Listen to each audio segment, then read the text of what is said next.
Colossians chapter 3. If then you were raised with Christ, seek those things which are above, where Christ is sitting at the right hand of God. Set your mind on things above, not on things on the earth. For you died, and your life is hidden with Christ in God.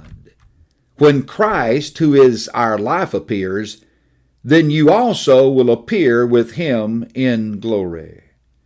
Therefore put to death your members which are on the earth, fornication, uncleanness, passion, evil desire, and covetousness, which is idolatry.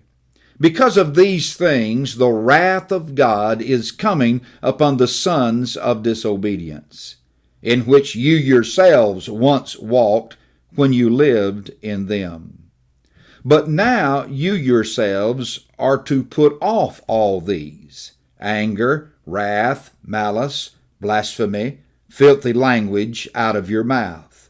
Do not lie to one another, since you have put off the old man with his deeds, and have put on the new man, who is renewed in knowledge according to the image of him who created him. Where there is neither Greek nor Jew, circumcised nor uncircumcised, barbarian, Scythian, slave nor free, but Christ is all and in all.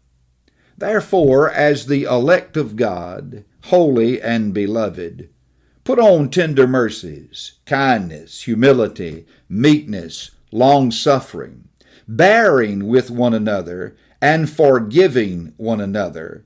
If anyone has a complaint against another, even as Christ forgave you, so you also must do.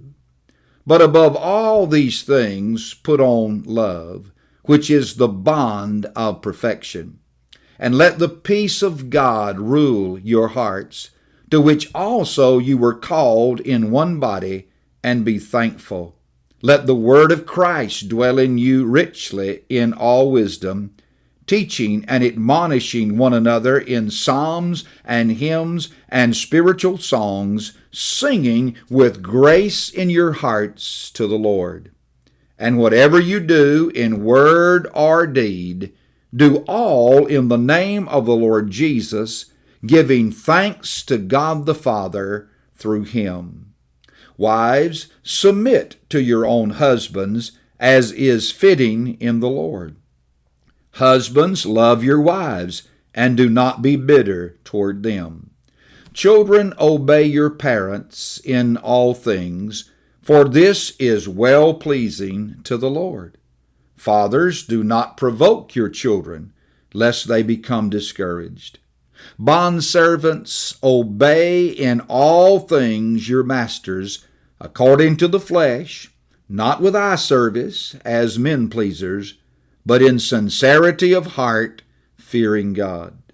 And whatever you do, do it heartily, as to the Lord and not to men, knowing that from the Lord you will receive the reward of the inheritance, for you serve the Lord Christ.